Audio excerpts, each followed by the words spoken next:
A very good morning to all of you. हाँ doubt है, हाँ बेटा ठीक है। क्वेश्चन 6 में, अच्छा ये पैरा में सेंटेंस में बोल रहा है, अच्छा ये पैरा बोल रहे, अच्छा चलो मैं इसको रीड करता हूँ फिर से बेटा, और एक बार अपन फिर से कल थोड़ा सा क्लास भी खत्म होने पे आ रही थी, मैं स्पीड में बोल रहा था, इसको अपन एक बार डिस्कस कर लेते, ठीक है। अब ध्यान से सुनेंगे। अब आप सब लोग मास्क लगा रहे हैं, मेरे को लग रहा है कल से मैं भी, ठीक है, नहीं इट्स ओके, ठीक है। सुनिए, in view the stock for the balance sheet at 31st December 2015 rupees 4600 had been written off on certain stock which was a poor selling line having the cost rupees 13800। अब क्या हुआ बेटा कि 13800 रुपए का ऐसा स्टॉक है जो पुअर सेलिंग लाइन है। What is poor selling line बेटा? जो नॉर्मल प्राइस पे नहीं बिक रहा है, ठीक है। अब वो कहता है कि 31 दिसंबर 2015 को हमने उसको कितना राइट ऑफ करे थे बेटा? 4600। मतलब वो एबनॉर्मल आइटम जो है उसकी कॉस्ट कितनी थी बेटा? 13800। लेकिन हमने उसको राइट ऑफ करे, मतलब उतने कम पे करे। कम कितने से कम करे बेटा? 4। अगर आप बुक होंगी तो लिखना शुरू करना, 4600 हैज बीन रिटन ऑफ, मतलब कम करे, कम करे उतने से, ठीक है। तो हमने उसको जिसकी कॉस्ट थी 13800, उसको हमने 4600 से क्या किए थे बेटा? कम किए थे। तो आपने ऑब्जर्व किए होंगे जब हमने कल ट्रेडिंग अकाउंट बनाए थे यहाँ पे, ठीक है, तो मैंने यहाँ पे 4600 को क्यों ऐड किया था यहाँ पे? क्योंकि मैं उसको यहाँ पे ओरिजिनल कॉस्ट पे लाना चाह रहा था। क्यों ओरिजिनल कॉस्ट पे लाना चाह रहा था बेटा? अगर मैं उसको ओरिजिनल कॉस्ट पे नहीं लाता तो यहाँ पे जो ये ग्रॉस प्रॉफिट आ जाता। इस ग्रॉस प्रॉफिट में प्रॉब्लम क्या था कि ये ग्रॉस प्रॉफिट में इसका जो सेल करने पे जो कमाए वो तो आ रहा था, लेकिन जो स्टॉक की कॉस्ट कम हुई उसका लॉस का इफेक्ट भी उसमें आ जाता था। समझ में आ रहा है कैसे आता था? अगर सपोज मैंने इसको रीस्टोर किया फुल कॉस्ट बेस पे, तो ये वाला जो ग्रॉस प्रॉफिट आया ये एक्सक्लूसिवली किस पे ग्रॉस प्रॉफिट है बेटा? जो आपने सेल करे उस पे क्या कमाया आपने। समझ में आया मैंने क्या बोला आपको? देखो ये 1,59,200 है, ये 4600 ऐड करके इतना है, इतना सबको समझ में आया बेटा? ठीक है। अब ये बैलेंसिंग फिगर आई थी कि नहीं आई थी आपकी? ओके, सपोज मैं कहता हूं मैं इसको नहीं करना चाहता ऐड बैक, और मैं इसको इसी प्राइस पे लिखता था यहाँ पे, तो ग्रॉस प्रॉफिट ये आता था कि ये रेड वाला आता था? रेड वाला आता था बेटा। तो रेड वाले में क्या हो गया ये कि मेरा ये पर्पस ट्रेडिंग अकाउंट बनाने का क्या है? सिर्फ एक ही पर्पस है कि जब मैं कोई नॉर्मल गुड्स बेचता हूं तो उस पर नॉर्मल मेरा ग्रॉस प्रॉफिट कितना होता है, ये मेरा पर्पस है। समझ में मैंने क्या कहा बेटा? क्या पर्पस है अपने ट्रेडिंग अकाउंट बनाने का बेटा? क्या पर्पस है? क्यों बना रहे अपन यहां पे ट्रेडिंग अकाउंट? GP ratio. कौन सा जीपी रेशियो बेटा? जब कोई गुड्स हम बेचते हैं उस पे नॉर्मल ग्रॉस प्रॉफिट कितना कमाते हैं वो हमको पता लगाना है इसको बनाने का, ये हमारा इंटेंशन है बेटा, ठीक है। तो इसीलिए क्या हुआ यहाँ पे कि अगर मैं ये ऐड बैक नहीं करता तो ये ग्रॉस प्रॉफिट आता था और फिर ये आ जाता था। अगर मैं ऐड बैक करूं तो ये नॉर्मल आता था ये वाला। तो अगर आपने यहाँ पे ऐड बैक नहीं करते तो आपका कितना आता था बेटा? 19.5%। ऐसा क्यों ग्रॉस प्रॉफिट आ रहा था? क्योंकि उसमें दो चीज आ गई। कौन सी दो चीज आ गई बेटा? जो आपने नॉर्मल गुड्स बेचे उसका प्रॉफिट है 20%, ठीक है, और जो आपने नुकसान हुआ आपको क्योंकि कॉस्ट से, आप इमेजिन करो नॉर्मल ट्रेडिंग अकाउंट जब भी लाइफ में बनाया बेटा, आप अगर क्लोजिंग स्टॉक को कम पे लिखो तो क्या कम होगा? प्रॉफिट कम होगा कि नहीं होगा? बस वही। तो अगर वो जो प्रॉफिट कॉस्ट से कम पे आपने रिकॉर्ड करे क्लोजिंग स्टॉक को, तो वो तो आपका नुकसान है आपका, हाँ और ना? तो वो नुकसान का इफेक्ट भी आ गया उसमें, लेकिन अपने को उसका इफेक्ट चाहिए कि अभी नहीं। अपने को क्या चाहिए बेटा? कि जब आप नॉर्मली कोई गुड्स बेचते हो तो बेचने पे कितना कमाते हो, इसलिए हमेशा उसको क्या करना रहेगा? Add back. समझ में आया क्यों ऐड बैक किए बेटा? पर्पस समझे आप? श्योर, ठीक है। वो रेड वाला आप मत लिखना, समझाने मैंने कल अलग से लिखा था, ठीक है। अब हमको सेंटेंस में आगे कहता है, कहां गया वो? ओके, हमसे आगे कहता है a portion of these goods were sold in March 2016। ये साल आई थिंक 1 जनवरी से शुरू हो रहा है ना? तो मार्च 2016 में आपने उसका पोर्शन बेचे, मतलब पूरा का पूरा 13800 का नहीं बेचे, उसमें से कोई हिस्सा बेचे at a loss of rupees how much बेटा? 5000, sorry, at a loss of rupees 500 और ओरिजिनल कॉस्ट ऑफ रुपीज 6900। तो वो 13800 में से बेटा हमने उसमें से कोई हिस्सा बेचे, उस हिस्से की कॉस्ट कितनी थी? 6000 900। कितने पे बेचे बेटा? 500 के नुकसान पे। तो कितने में गया? 6400। इतना आपको समझ में आया बेटा? इतने की कॉस्ट में से इतने की कॉस्ट का बेचे तो कितने की कॉस्ट का बचा? वो एक कोइंसिडेंस है, 50-50% हुआ, ठीक है, 6900। ठीक है, अब यहां पर और कुछ कहता है हमको बेटा, वो कहता है the reminder of this stock was now estimated to be worth its original cost. तो वो इसका सेंटेंस का मीनिंग तो अभी ये बताता हूं, लेकिन आगे चल के क्वेश्चन में और कुछ भी अपने को बात करना रहेगा, ऐसे एडजस्टमेंट आगे भी आएंगे। तो कहता है जो स्टॉक बचा है, रिमाइंडर मतलब बचा वाला, वो क्या बोलता है उसकी वैल्यू कितनी रही है? वो उतने पे, इतनी उसकी कॉस्ट है, आज मार्केट वैल्यू भी उतनी, इतने पे बिकेगा वो बोल रहा है। ठीक है, अब आगे हमसे कहता है subject to the above exception, मतलब ऊपर जो बोला उसके अलावा, ऊपर जो बोला किसके बारे में बोला? ऊपर एबनॉर्मल आइटम। तो ऐसे पढ़ता हूं, subject to the abnormal item, gross profit had remained at a uniform rate throughout the year. सब मतलब other than abnormal, बाकी सारी का ग्रॉस प्रॉफिट कितना है बेटा? एक जैसा है। समझ में आई चीज आपको? इसका मतलब सबका जो हमारे इसमें 20% आया था, सबका 20 है, सिवाय एबनॉर्मल आइटम का। तो एबनॉर्मल आइटम पे फिर कितना कमाएंगे? उसने हमको जानकारी दिया ना एबनॉर्मल आइटम के बारे में। क्या जानकारी दिया? इतने की कॉस्ट थी, उसमें से इतने की कॉस्ट को बेचे, इतने के नुकसान पे तो इतने पे गया वो। समझ में आया बेटा? और इतने का क्लोजिंग स्टॉक है। तो मैंने आपको कहा हर क्वेश्चन में एबनॉर्मल आइटम अगर रहा तो उसकी जानकारी देगा, उस पर फायदा नुकसान कितने का हुआ, तो कितने का नुकसान हुआ और कितना स्टॉक में उसने बता दिया, कितना एबनॉर्मल था, इतने का बेचे नुकसान में और इतना आपका स्टॉक में पड़ा हुआ है। बाकी सब पे तो कुछ सोचना ही नहीं, उस पर क्या रेट लगाना बेटा? 20%। इतना आपको समझ में आया? तो हमने क्या करे थे यहाँ पे, अपन ने जब कल बेटा बनाए थे, तो ये जो 1,63,800 आया, बहुत अच्छे से सोचना बेटा चीजों को। यहां पे देखो 1,63,800 है, तो ये अब इसमें एबनॉर्मल आइटम जो है, वो एबनॉर्मल आइटम कोई सिर्फ 4,600 नहीं है, इसमें एबनॉर्मल आइटम 13,800 है। क्यों? क्योंकि पिछले साल आपने पूरा 13,800 कम नहीं किए थे, आपने 4,600 किए, तो हमने ऐड बैक करके टोटल पे ला लिए बेटा। लेकिन एक्चुअल में इसमें एबनॉर्मल आइटम कितना है? 13,800। अच्छे से गया दिमाग में? Very good. तो बेटा यहां पे ये टोटल कॉस्ट थी बच्चों, इसमें एबनॉर्मल इतना, मैंने आपको सिखाया था उल्टा आना है आपको। ये टोटल कॉस्ट थी बेटा, इसमें एबनॉर्मल इतना है, तो बचा कितना? नॉर्मल। ये कैसा है? 1,50,000, 1,63,800 minus 1,300 is 1,50,000। You got the point बेटा? ठीक है, अब देखो यहां पे ये जो एबनॉर्मल है, अब सेल्स भी अपने को क्वेश्चन में दिया हुआ है, लेकिन एबनॉर्मल का सेल कितना था? 6,400। अभी बताया ना वहां पे आपको, तो बच्चा हुआ है। तो ये कैसे कैलकुलेट किया? 460 to 400 माइनस 6,400 इज 456। समझ में आया सब? ऐसे चलता हूं मैं, ये लिखता हूं, इसमें से माइनस करके यहां पे लिखता हूं बेटा। ठीक है, तो लॉस आया था आपका 500, तो वो अपना देखो स्टॉक बराबर खुद ब खुद आप टोटल करोगे यहाँ पे, इसमें से ये माइनस करेंगे बच्चों, तो ये आ जाएगा आपका। यहां पे जीपी रेशियो जब हमने लगाए, कौन से सेल पे लगाए बेटा? नॉर्मल सेल पे। नॉर्मल सेल कितना आपका? 456। मैंने टोटल पे क्यों नहीं लगाया बेटा 4 से? एबनॉर्मल तो 20% के मार्जिन पे बिका ही नहीं है, तो कैसे लगाएंगे बेटा? अच्छा सर यहाँ पे क्या कुछ भी प्रॉफिट नहीं होगा? नहीं ना, क्वेश्चन में बोलता कुछ प्रॉफिट तो मैं लिखता था यहाँ पे उस पे, वो तो नहीं, तो ग्रॉस वो तो नुकसान पे गया, इसलिए उस साइड आया। लॉस है बेटा, आप जब भी कोई क्रेडिट बैलेंस आता है ना उसका, आप ट्रेडिंग अकाउंट बनाते हैं, ग्रॉस प्रॉफिट का कौन सा बैलेंस रहता है? क्रेडिट है ना, तो बेटा ये डेबिट बैलेंस। समझ में आया चीज आपका? ओके, ये ट्रांसफर अगर इसके नीचे पीएनएल होता ना तो ऐसे आता है। समझ में आया चीज आपको? Gross loss. You understand this point?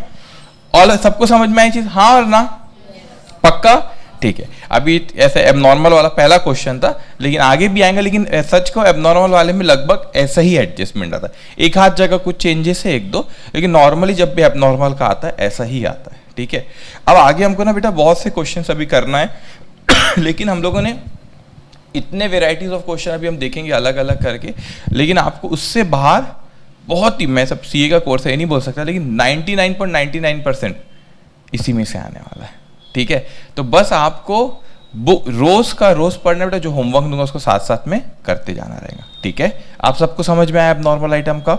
अब आए क्वेश्चन नंबर 7 पे, चलिए ठीक है। Okay, question number 7,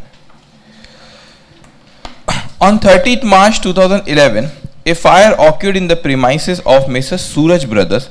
The concern had taken an insurance policy of rupees बेटा 60,000. तो कितने की पॉलिसी लिए थे उन्होंने? 60,000.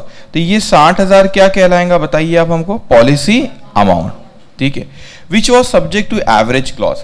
From the books of account, the following particulars are available relating to the period 1st January to 30th March 2011. ठीक है.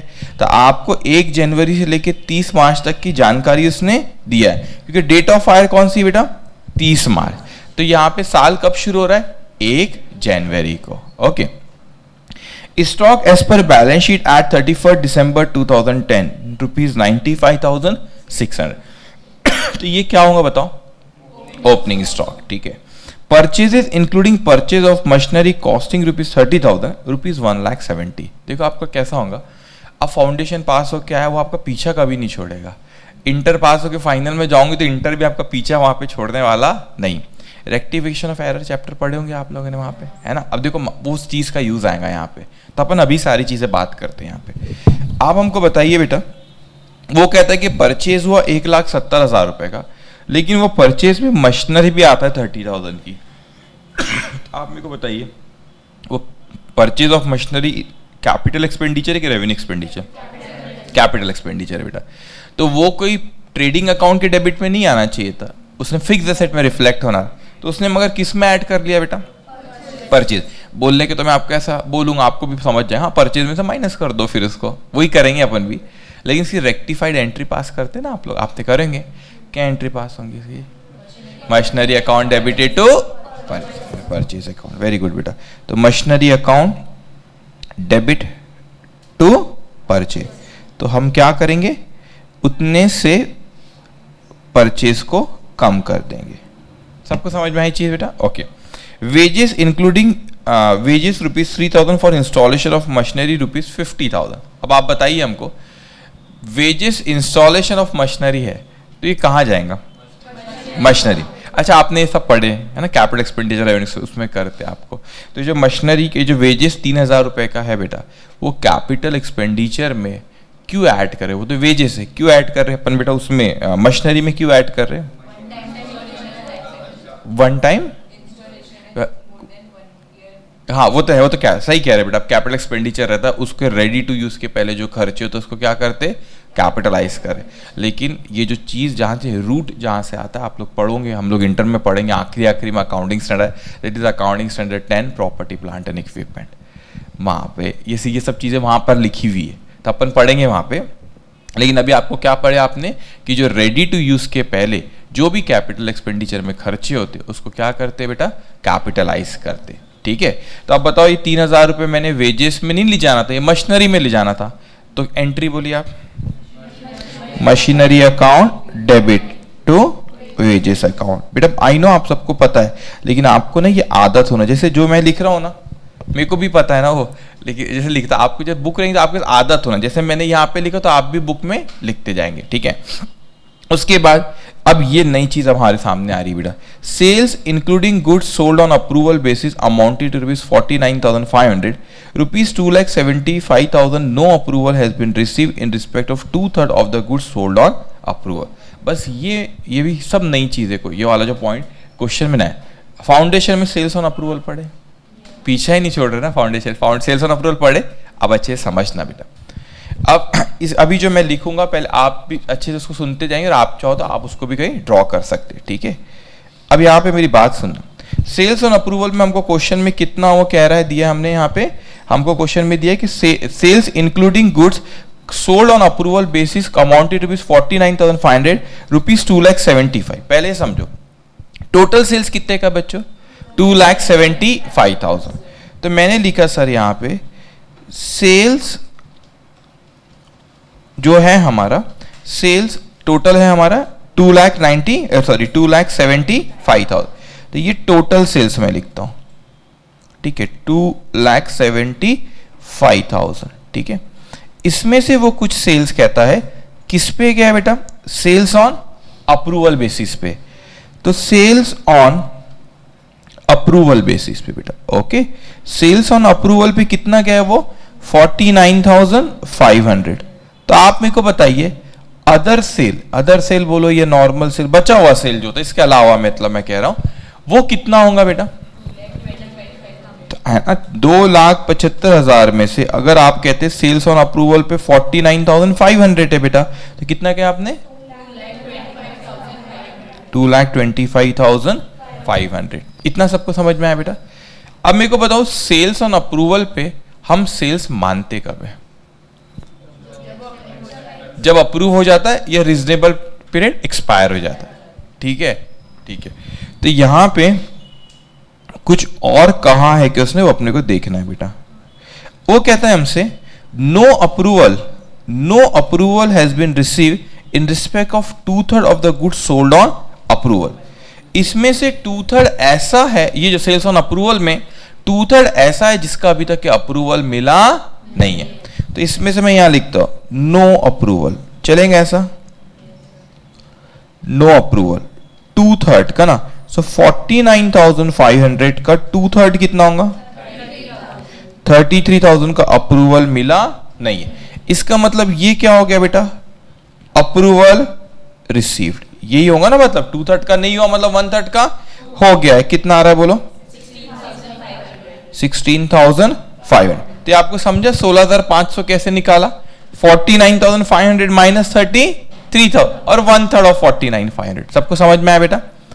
अब मेरे को बताओ इन ये तीन चीजें लिखा बेटा मैंने वहां पे, आपको ये तीन चीजों में से कौन सी चीज सेल लगती है? कौन सी चीजें सेल्स है? अप्रूवल और बेटा अदर सेल। यस और नो? तो बेसिकली आपका इसमें से सेल वो 33,000 का सेल नहीं है। ठीक है, अब अच्छे से समझेंगे एक चीज को। तो अपना इस पे मैं वर्किंग नोट प्रॉपर बना के दूंगा, ये सिर्फ समझने के लिए, एग्जाम में ऐसा नहीं बनाना रहता है, ये अपने लिए रहता है बेटा। एग्जाम में कैसे लिखना है मैं बताऊंगा ये सारी चीज आपको। तो एक्चुअल में सेल जो मैंने हाईलाइट किया वो दोनों को ऐड करो, ये आप टोटल सेल में से 33 माइनस करो तो आ जाएगा। समझ में आई चीज आपको? समझ में आई ये चीज आपको? ठीक है।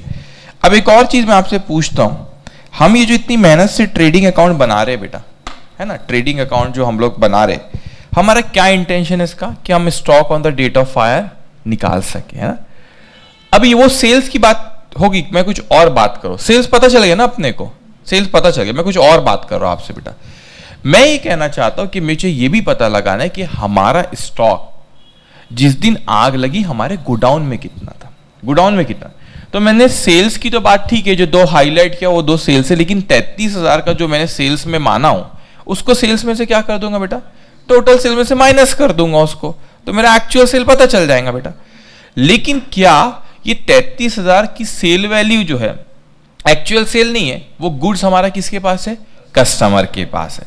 अब आप खुद सोचिए बेटा, जिस दिन आग लगी बेटा, तो आप मेरे को बताइए क्या ये गुड्स हमारा है लेकिन हमारे पास रखा हुआ है क्या? नहीं, किसके पास बेटा? कस्टमर के।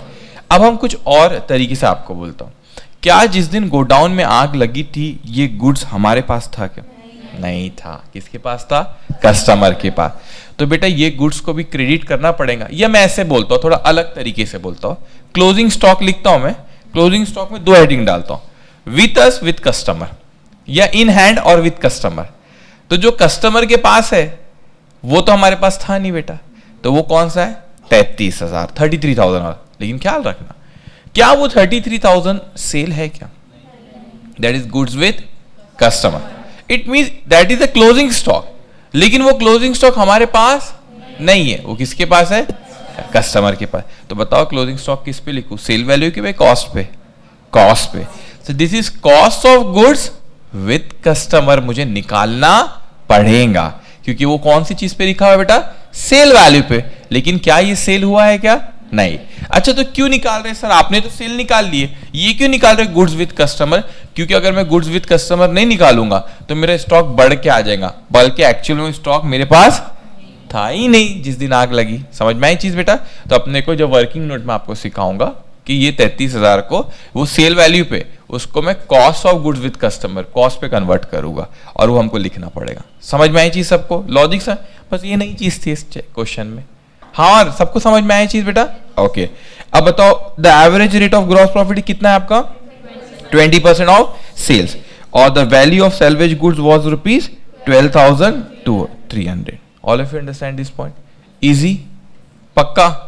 ठीक है, अभी तो उसमें कुछ है ही नहीं, जो चीजें थी वो मैं आपको सिखा दिया बेटा, ठीक है। चलिए अब आप सबने लिखे नहीं लिखे? लिख लिए, चलिए ठीक है।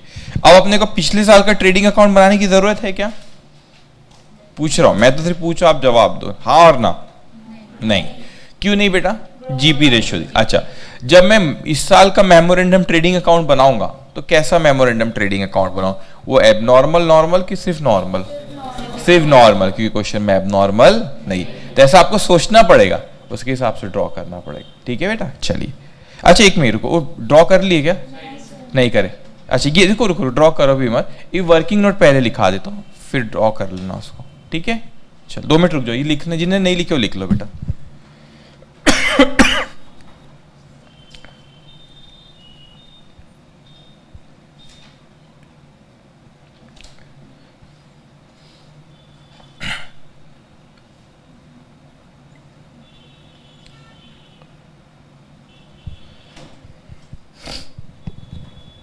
वो लिख रहा है, और हमारे इंटर, आप लोग लिखो जो नहीं लिखे जी। इंटर में बेटा हमारे शुरुआत के 6 चैप्टर इंपॉर्टेंट है, मतलब अगर मैं सिलेबस को ऐसा डिफिकल्ट टाइप का नहीं बोल रहा, सब पूरा इजी है वो, लेकिन कंपैरेटिवली कंपनीज अकाउंट लोगों को टफ लगता होगा, लेकिन मेरा एक्सपीरियंस रहा स्टूडेंट को कंपनीज अकाउंट ज़्यादा आसान जाता है। तो शुरू के 6 चैप्टर बहुत इंपॉर्टेंट है, ठीक है, बहुत ध्यान से। बाकी के 6 कंपनीज अकाउंट कैसे हो जाएंगे हंसते हंसते, फिर एस बचता आखिरी में। हो गया? आप तो बोल रहे थे टर्न करो, लिखिए बेटा। अच्छा अच्छा, लिख लो, लेकिन कहीं पे मैं उसकी ड्रॉ टेबल ट्रेडिंग अकाउंट का बोल रहा था।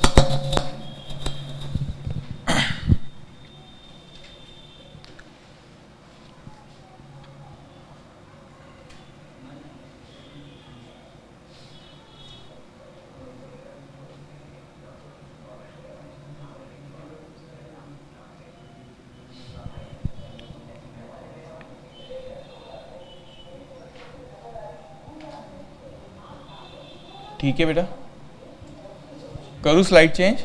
चलिए, अब पहली वर्किंग नोट अपन, यहाँ तो मैंने ऐसे ही बताया, एग्जाम में थोड़ी ना बना के होंगे ऐसा, उसको बोलेंगे देख हमने जो हाईलाइट करे वो सेल है, देख लेना तू, अपने को लिखना पड़ेगा ना। तो वर्किंग नोट नंबर 1 से अपन शुरू करते हैं एक्चुअल सेल, वर्किंग नंबर 2 अपन बनाते हैं cost of goods with customer, फिर क्या बनाएंगे बेटा? मेमोरेंडम ट्रेडिंग, ठीक है। तो चलो लिखो नंबर 1, ये लिखा हुआ यहाँ पे working note 1 calculation of actual sales, ठीक है, सिर्फ हेडिंग देना, वो मत ड्रॉ करना।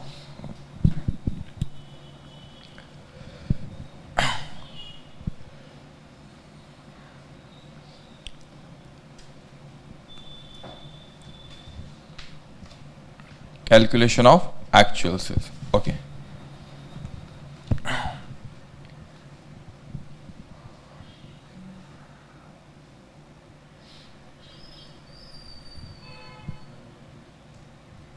लिखूं मैं? चलिए बेटा लिखो यहाँ पे। अब देखो दोनों तरीके से निकाल सकते बेटा, अपन ये भी बोल सकते हैं 275 माइनस 33 भी आ जाएगा, ये 2 का ऐड करोगे तो भी आ जाएगा, ठीक है। लिखो total sales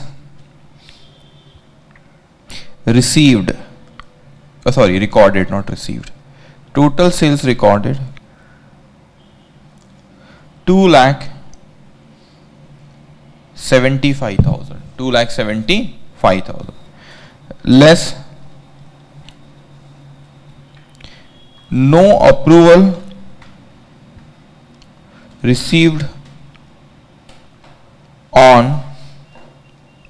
goods sold on sales on approval basis,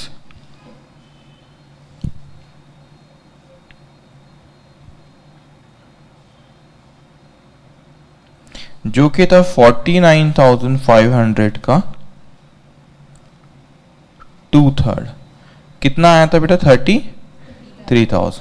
तो एक्चुअल सेल कितना हो जाएगा हमारा, इसमें से बताओ कितना हो रहा है? 2 लाख आई थिंक 42,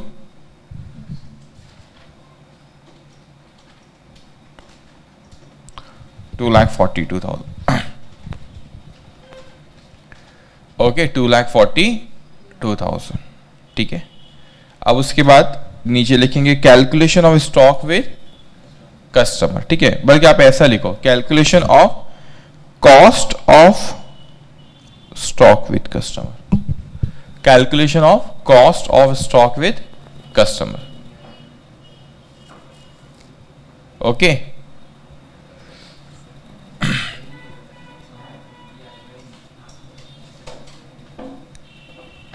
ठीक है। अब मेरे को बताओ कितना सेल, जिसके पास जो 33,000 का गुड्स है, क्या वो कॉस्ट है कि सेल वैल्यू है बेटा? सेल वैल्यू, उसमें से प्रॉफिट हटाना पड़ेगा, वो एक्चुअल सेल है ही नहीं बेटा, ठीक है। देखो sale value of goods with customer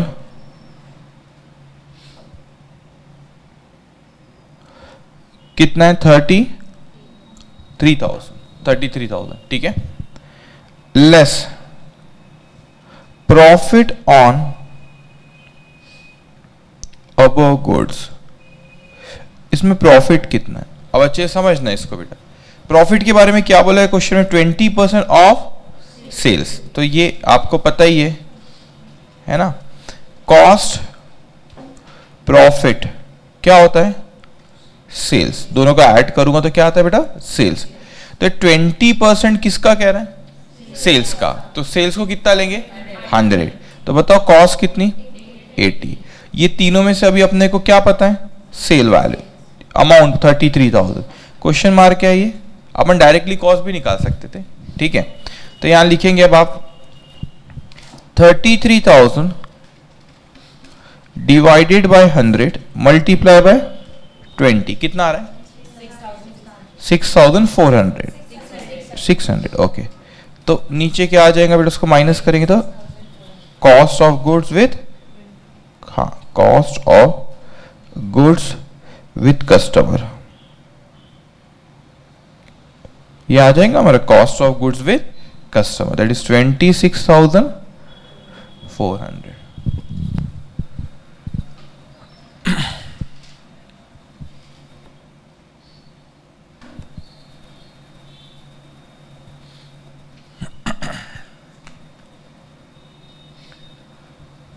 done. अब क्या बनाना पड़ेगा हमको? Memorandum trading. कौन सी तारीख से बेटा? 1 जनवरी से लेके आंख कब लगी? 31 मार्च को लगी, 30 मार्च को लगी, 30 मार्च को, ठीक है। चलो ड्रॉ करेंगे। 6 लाइन लगती है और नॉर्मली 5, 6, 7, उसमें वो भी वेजेस और सब में एडजस्टमेंट, तो 7-8 लाइन का बना लो बेटा।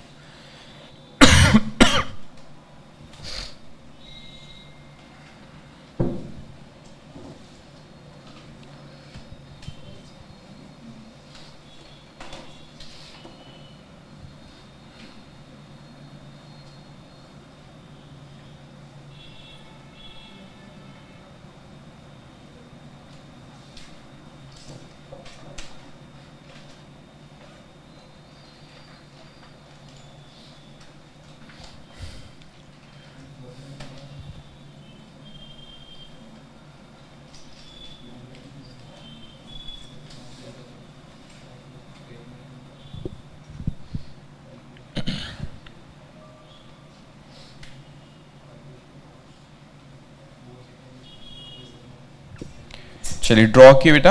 अब देखो क्वेश्चन में क्या क्या दिया हम लोग को। हाँ, ओपनिंग स्टॉक दिया है पहले 95,600, लिखेंगे टू ओपनिंग स्टॉक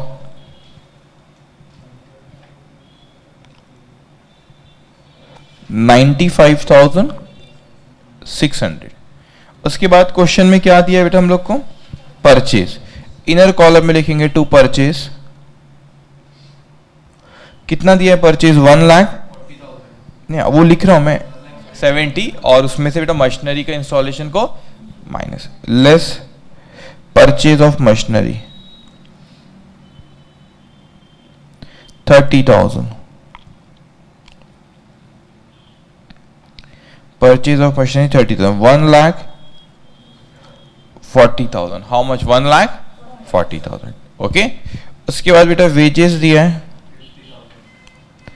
नहीं, अच्छा 50,000, वही 50,000, हाँ, less wages for installation, wages for, अब आप प्रॉपर लिख लेना बेटा, wages for installation, how much? 3000, so here it will come 47,000. Okay 47. उसके बाद क्या क्वेश्चन में दिया है बेटा हम लोग को? Sales. So by sales, sales तो हमने अभी निकाले ना, वर्किंग नोट नंबर 1 में निकाले. कितना बेटा? 2,42,000. अब पूरा का पूरा गुड्स हमारे पास है क्या? नहीं, कुछ कस्टमर के पास, वो यहां पे लिखना पड़ेगा. ठीक है बेटा. By cost of goods with customer 26,400. देखो बेटा, ये अपने वर्किंग नोट नंबर 2 से कैलकुलेट किए. एक और चीज ख्याल रखना बेटा, आपने फाउंडेशन लेवल पे कंसाइनमेंट पढ़े हो. ठीक, कभी ये भी हो सकता है ना कि कंसाइनर की जगह, कंसाइनर के गोडाउन में आग लग गई, तो कुछ गुड्स कंसाइनी के पास भी रखा हो सकता है. तो वो हमारे पास था क्या? नहीं, बस वैसे ही आएगा, cost of goods with consignee. समझ में आया क्या? क्यों क्या बोल रहा हूं मैं आप लोग को? हमको ये देखने के हमारे पास फिजिकली कितना था बेटा. ठीक है. अच्छा, ऐसा भी तो हो सकता है कि ये कोई, अभी पढ़ाऊंगा आपको इंटर पे, ब्रांच अकाउंटिंग आपने पहले नहीं पढ़ा, हमारा हेड ऑफिस है और हमारे ब्रांच के पास गुड्स रखा हुआ है, ये भी तो हो सकता है ना. तो हमारे पास जो रखा वो मायने रखता है गोडाउन में, क्योंकि आंख जिस दिन लगी हमको वो देखना है बेटा. ठीक है. चलिए, सारी चीजें निकाल लिए, तो अभी ग्रॉस प्रॉफिट लिख लो बस. ग्रॉस प्रॉफिट 2,42,000 का कितना बेटा? 20%. सेल्स का 20% ना, कितना बोले आपने? 48,400. तो यहां पे आ जाएगा by stock on the date of fire. Stock on the date of fire, जिस दिन आग लगी उस दिन कितना स्टॉक था निकाल दिया हमने. Balancing figure 62,600. टोटल बताइए बेटा. 3,31,000.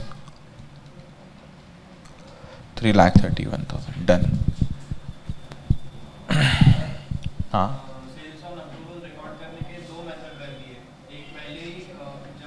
हाँ हाँ हाँ, सही क्या? यस बेटा.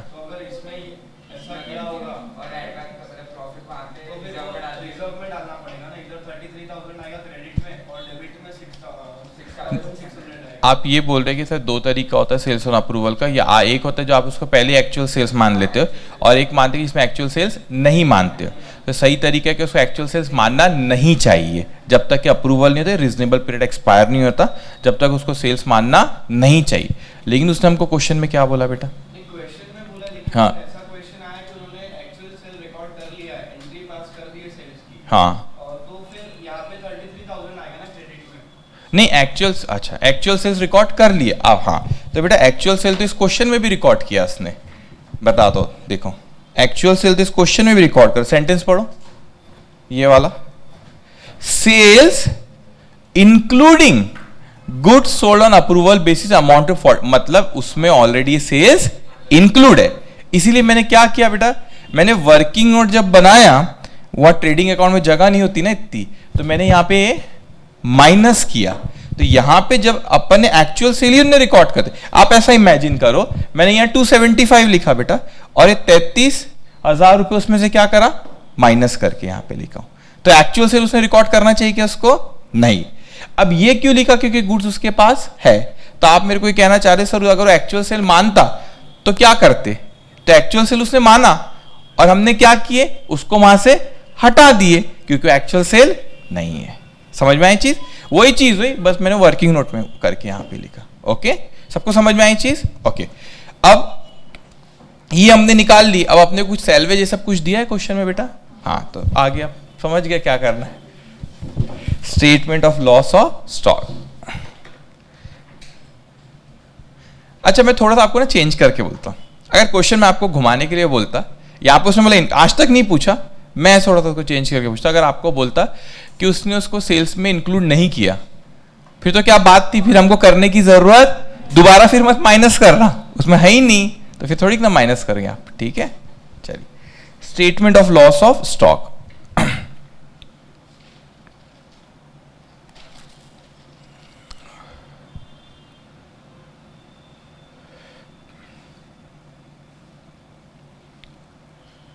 statement of loss of stock. Okay,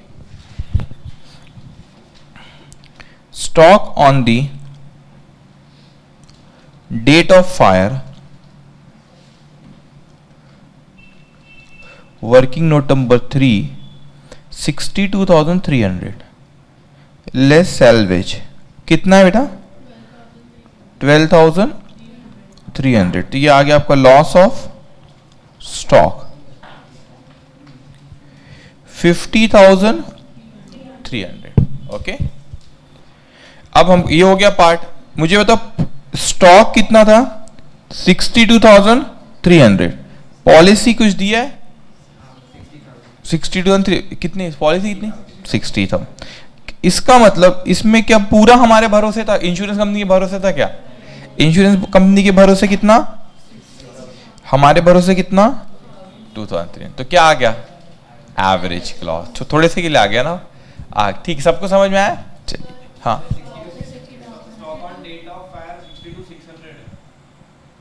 okay okay sorry 62. ये नीचे वाला सही बताए, ये भी गलत है, वो सही है. अच्छा 62,600 बेटा 600. तो ये 2600 आ जाएगा फिर. ठीक है. तो अब आपको पता है क्या लिखना है बेटा. ठीक है, अब आपको समझ गया होगा. शुरुआत में अभी भी लिखा देता हूं, लेकिन आपको वही आएगा बार बार. Stock on the date of fire is more than the policy amount, therefore average clause will apply. Stock on the date of fire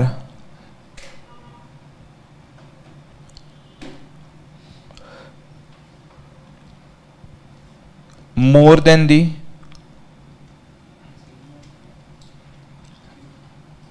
policy amount, the policy amount कितना है policy amount 60,000. therefore average clause will apply. So claim बदल जाएगा. Claim अपन कैसे calculate कर रहे हैं अभी बेटा, एवरेज क्लॉज के थ्रू. सो पॉलिसी अमाउंट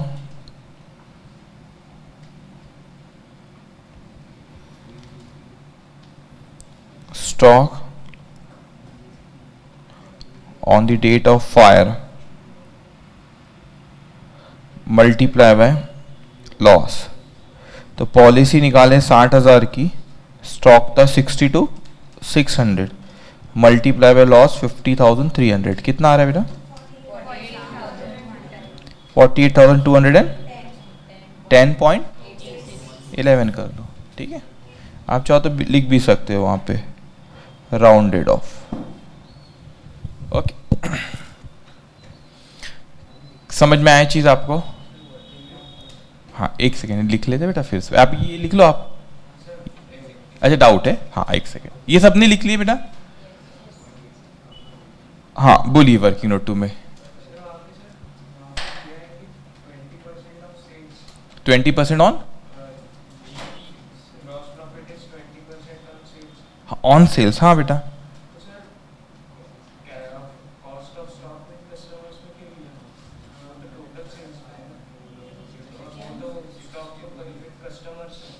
स्टॉक देखो हमारा गुड्स कस्टमर के पास रखा हुआ है. तो आप मतलब वो कैलकुलेशन में डाउट है आपको, मतलब वो जो डिवाइड बाय 100 मल्टीप्लाई बाय 20 कर उसमें डाउट है नहीं. अच्छा उसको क्यों कैलकुलेट करे ऐसा कह रहा हूं, इसलिए कैलकुलेट किए बेटा.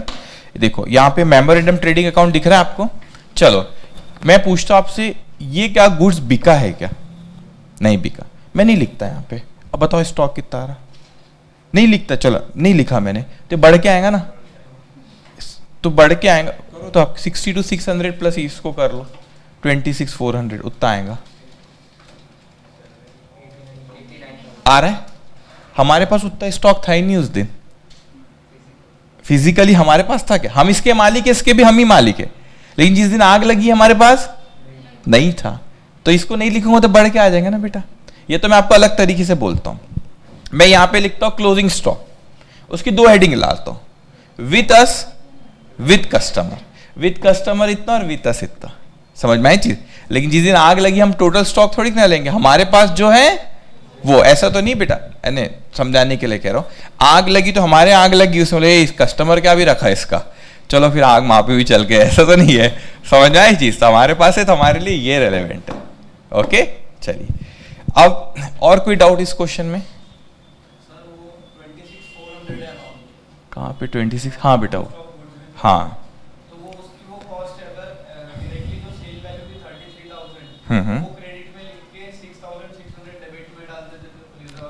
बात एक ही होती ना। हाँ हाँ ठीक, हाँ चलेगा। लेकिन समझे क्या बोला इसने? उसने वहाँ पे सेल वैल्यू बोला और उसको प्रॉफिट, उसको वहाँ पे उसको डेबिट करता, नेट इफेक्ट वही आता। तो ठीक है, वैसा भी कर सकते हैं, लेकिन सजेस्टेड में मतलब ये सिंपल है ये तो, ठीक है समझ, चलो ठीक, बाकी ध्यान मत दो, ठीक है। Any doubt? Okay, now come to question number 8। Okay,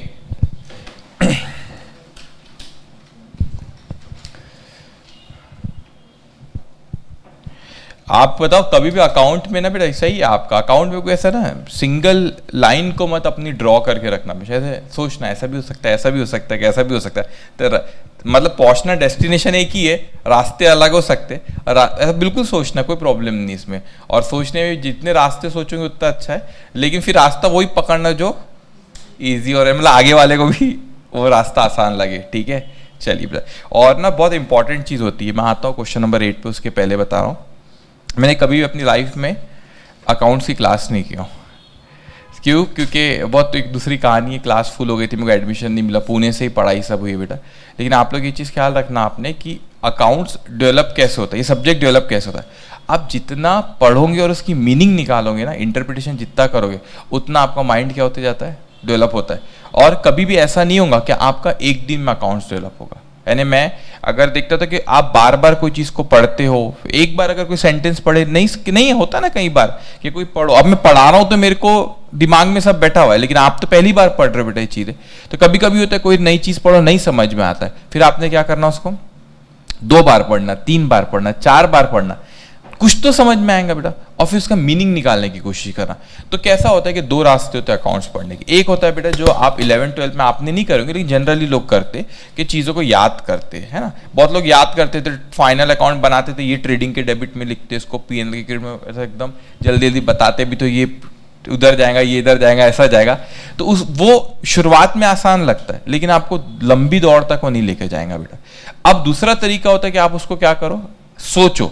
तो सोचो, आपको टाइम जरूर लगेगा, शुरू में तकलीफ भी होंगी यार, सोच ऐसे हलचल मचना चाहिए, और फिर वो धीरे धीरे धीरे आप उससे क्या होगा, यूज टू होता है, फिर डेवलप हो जाता है। मैं आपको एक चीज बताता हूँ, जब कोई आज भी कोई चीज होती है बेटा, अगर मेरे को कोई चीज आपको पढ़ाना है तो अब उतना नहीं होता, या कोई एडवांस चीज मैं आज भी कोई देखूँ तो वो चीज को पढ़ता हूँ और दिमाग में जब आती है, तो आज भी मेरे साथ हो जाए, अगर मैं ड्राइव करते रहता हूँ तो कोई चीज पे अगर मेरे को लग रहा है कि नहीं पॉइंट वैसा है, तो मैं नहीं भी छाऊंगा तो भी मेरे दिमाग में वो घूमते रहेगा, अच्छा ऐसा था, ऐसा था, ऐसा। ड्राइव करते करते वही चलेगा, अच्छा इधर गया उधर गया, दिमाग में वही चलते रहता था। घर पे भी अगर जाऊंगा, अगर कोई चीज़ मेरे को पढ़ाना और पॉइंट पे है कि अच्छा ये किस तरीके से बोला गया है, तो वो दिमाग में मेरी चीज़ चलती रहेंगी। तो वो आपको ऐसी आदत होना, मतलब आप कोई चीज़ को, अकाउंट्स को जब पढ़ते हो बेटा, तो कोई चीज़ को सोचा करो, ये ऐसा क्यों हुआ, ऐसा हुआ, और ऐसा दिमाग वो तकलीफ देता है, लेकिन आपको अकाउंट्स में एक्सपर्ट बना देगा। ओवर द पीरियड आप उसको सोचते सोचते आपका माइंड वैसे डेवलप हो जाता है, और फिर आप उस एंगल में सोचने लगते हो। समझ में आई चीज़ आपको?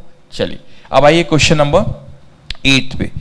सो on 27th of July 2016, a fire occurred in the godown of Messrs. Vijay Export, and most of the stock were destroyed. However, goods costing rupees 5,000 could be salvaged. तो गुड्स जो बचा हुआ था वो कितने का बच गया बेटा? 5,000 रुपए का, ठीक है। Their firefighting expenses were amounted to rupees 1,300. From the salvage accounting record, the following information is available relating to the period 1st April 2016 to 27th of July 2016. मतलब बेटा साल कब शुरू हो रहा है? 1 अप्रैल को, और आग कब लगी? 27 जुलाई को।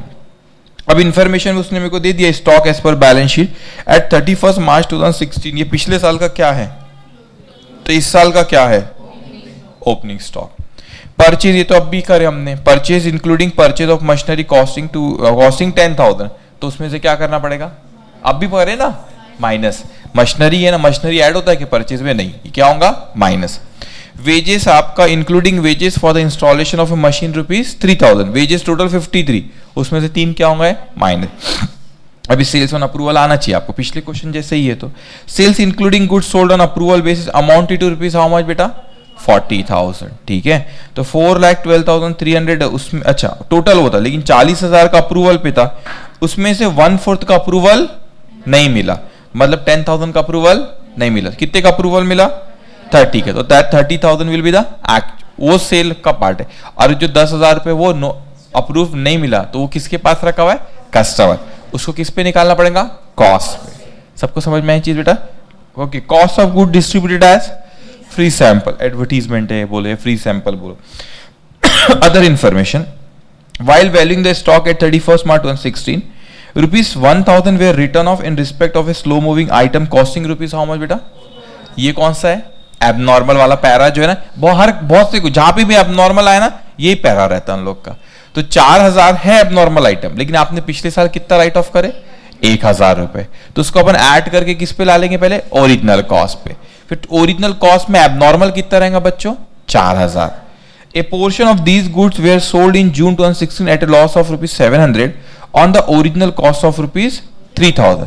तो टोटल कितना था बेटा, यहां लिखता हूं मैं, टोटल कितना था 4,000। ये 4,000 का एबनॉर्मल आइटम था बेटा, इसकी कॉस्ट है एबनॉर्मल आइटम की, ठीक है, कॉस्ट ऑफ एबनॉर्मल आइटम, ठीक है। इसमें से आपने कुछ क्या करे हो, बेचे हो, पोर्शन बेचे, पूरा नहीं बेचे ना। ये पोर्शन कितना, जो 3,000 की कॉस्ट थी 700 के नुकसान पे, तो आपने जो सेल करे हो बेटा उसकी कॉस्ट कितनी थी बच्चों 3,000, आपने कितने लॉस पे बेचे 700, तो आपने बेचे कितने 2,003। तो बेटा 4,000 में 3,000 की कॉस्ट को बेचे तो कितने की बची, स्टॉक में कितना रखा है 1,000। समझ में आया आपको? हो गया बस, कुछ नहीं है। फिर the reminder of the stock is not estimated to be worth the original cost. इस सेंटेंस का मीनिंग क्या होता है, जो बचा हुआ है 1,000 वो क्या है, जो ओरिजिनल कॉस्ट है उतने पे वो क्या हो जाएगा, बिक जाएगा मार्केट में, कहता है हमसे बस, ठीक है। अब आगे क्या कहता है, ए past record shows the normal gross profit rate is what 20%। The insurance company also admitted firefighting expenses. The company had taken the fire insurance policy of ₹55,000 with the average clause.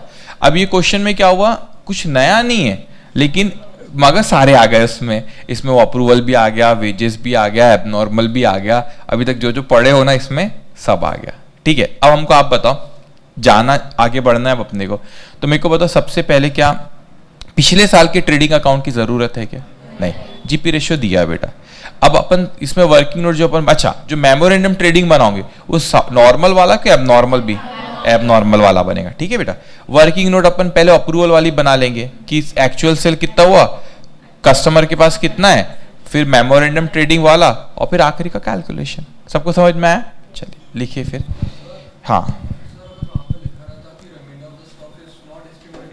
हाँ समझिए, ये जो सेंटेंस है ना बेटा, अगर यहां लिखा रहता है, इसका मीनिंग ये है कि जो बचा हुआ स्टॉक, ये 1,000 की बात कर रहा है, एबनॉर्मल की बात चल रही बेटा, वो कह रहा है अगर ये 1,000 जो है ओरिजिनल कॉस्ट कितना नहीं बिकेगा तो फिर क्या करते थे, ये क्वेश्चन में आगे आएगा, तो मैं जब उस पर बात करूंगा, मैं अभी कंफ्यूज नहीं करना चाह रहा था इसलिए नहीं कह रहा था, लेकिन आपको थोड़ा सा कह देता हूं बस, कंफ्यूज मत होना, आगे आने वाला है कोई क्वेश्चन में हो कि अगर ये 1,000 का जो स्टॉक बचा हुआ है एबनॉर्मल आइटम का, अगर ये ओरिजिनल कॉस्ट पे नहीं बिकेगा, 1,000 में नहीं बिकेगा, वो भी डैमेज है 1,000, क्योंकि उसका पहला वाला जो एबनॉर्मल आइटम वो तो नुकसान पे बिका, मगर वो बोलता है कि 1,000 बराबर कॉस्ट पे बिक जाएंगे, कोई दिक्कत नहीं। अगर वो कॉस्ट पे नहीं बिकता, मार्केट में सपोज वो 800 में बिकेगा, ऐसा क्वेश्चन में लिखा रहता कि वो 1,000 में नहीं बिकेगा, वो 800 में बिकेगा, तो ये आगे के क्वेश्चन की बात है, समझाने के रहा हूं, 800 में बिकेगा, तो इंश्योरेंस कंपनी हमको 1,000, वो स्टॉक हमारे पास है बेटा, लेकिन इंश्योरेंस कंपनी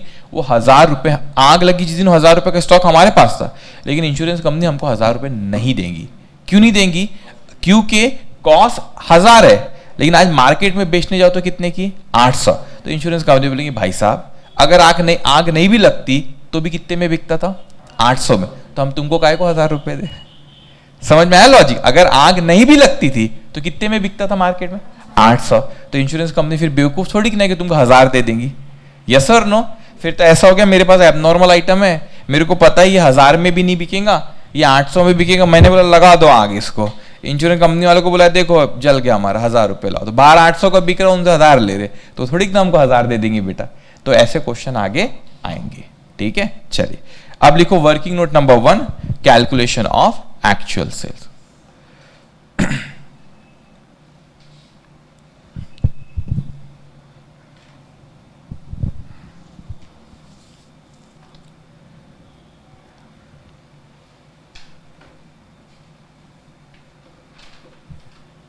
ठीक है, लिखेंगे बेटा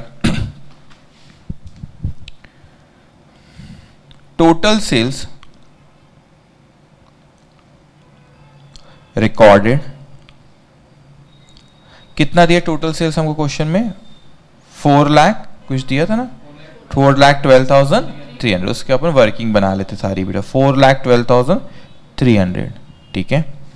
उसमें से सेल्स ऑन अप्रूवल पे कितना बिका है बेटा, क्वेश्चन सेल्स ऑन अप्रूवल कितना है, 40,000 का, मगर 40,000 में से 1/4 ऐसा है बेटा जो अप्रूव हुआ है, नहीं अप्रूव नहीं हुआ है, तो 10,000 अप्रूव नहीं, ठीक है। मैं लिखता हूं, लिखो यहां पे no approval received on goods sold on sales on approval basis, approval basis. तो ये 40,000 में से 1/4 का अप्रूवल नहीं आया, मतलब ये सेल्स नहीं है, तो सेल्स कितना होगा फिर बचा हुआ, फिर दैट इज 4,02,300, ओके। अब अपने को निकालना पड़ेगा calculation of cost of stock with customer.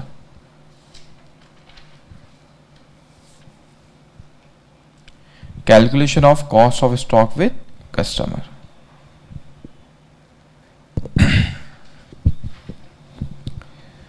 Sale value of goods with customer, कितना है कस्टमर के पास रखा हुआ बेटा हमारा, सेल वैल्यू कितनी है, 10 है सर, 40 है ना उसके पास, तो बचे हुए 30 का क्या, वो तो सेल्स हो गया है, वो सेल्स, उससे कोई मतलब हमको नहीं है, ये 10 का सेल नहीं हुआ है, नो अप्रूवल लिखा है बेटा, ठीक है। अब यहां पे वो प्रॉफिट के बारे में बोला ना 20%, ग्रॉस प्रॉफिट रेट इज 20% ना, तो बस इसका 20% निकालना रहेगा, ठीक है। फिर से बताओ, ये कॉस्ट प्लस प्रॉफिट, ये क्या आएगा आपका सेल्स, 20% सेल्स का, ये कितना हुआ 80, लेस प्रॉफिट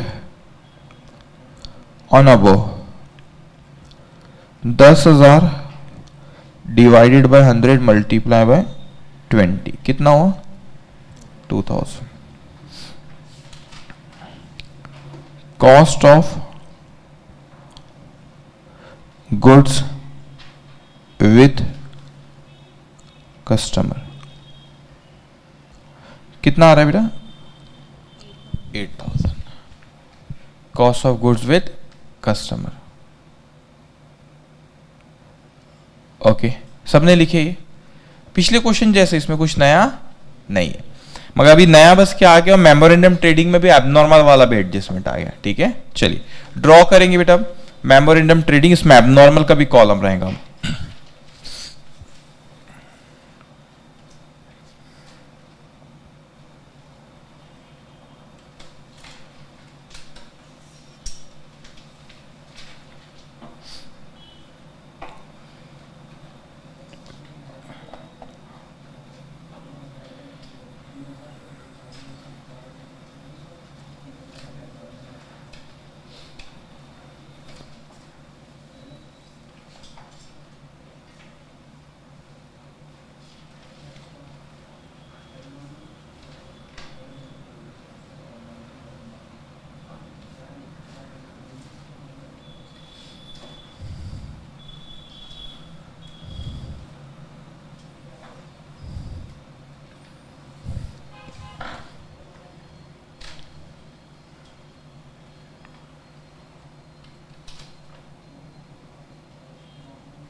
थोड़ा सा बड़ा ही ड्रॉ करना बेटा, उसमें एडजस्टमेंट है वेजेस के सारे चीज, 10 एक लाइन का ड्रॉ कर लेना।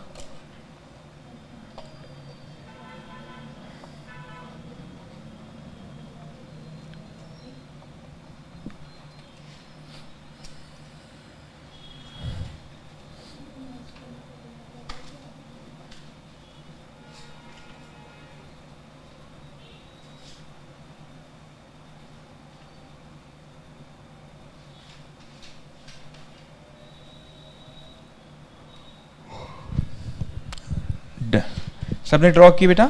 चलो अब अच्छे से समझना, ध्यान से सुनते जाएंगे। सबने ड्रॉ कर लिए?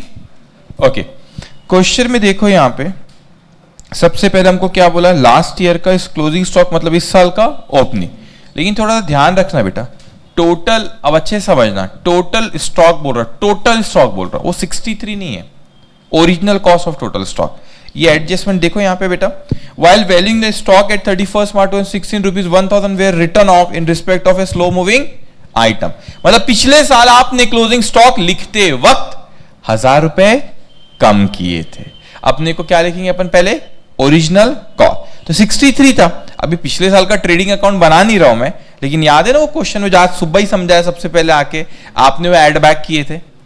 अब वो बना नहीं रहे पिछले साल का, इसलिए पूरा एड बैक करके यहाँ पे नहीं, यार अपने को करना पड़ेगा यहाँ पे, तो वो 63 और ये आपने राइट ऑफ करे, तो बताओ टोटल कॉस्ट कितनी है मेरे को, 64 था। 64 में एबनॉर्मल कितना है, 4000, तो नॉर्मल कितना, 60,000। समझ में आई चीज बेटा? चलो एक मिनट, जैसे मैं लिख रहा हूं वैसे ही लिखेंगे आप लोग। ओके लिखो, टू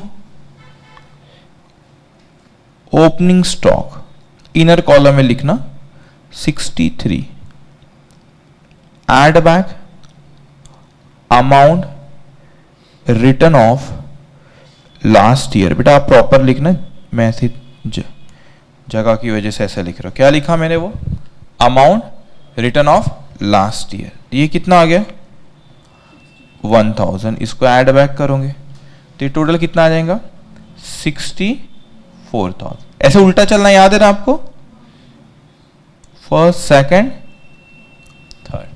ओके तो बताओ इसमें एबनॉर्मल कितना है 4000, तो नॉर्मल कितना 60,000। 60,000 इज नॉर्मल। ओके ठीक है। अब इसके बाद क्या दिया है बेटा हमको, नेक्स्ट आइटम परचेज 292 का है, लेकिन 10,000 रुपए मशीनरी, तो वो माइनस करेंगे, लिखेंगे आप लोग टू परचेज, ऐसे लिख लो बस 292 माइनस 10,000, तो कितना हो गया 2,82,000। उल्टा चलना है, ऐसा कुछ बोला क्या एबनॉर्मल आइटम का परचेज, नहीं, तो ये आया आपका 2,82,000। उसके बाद क्या दिया बेटा, वेजेस। वेजेस टोटल कितना है 53,000। एबनॉर्मल कितना, सॉरी इसमें वो इंस्टॉलेशन कितना 3, तो टोटल 50,000।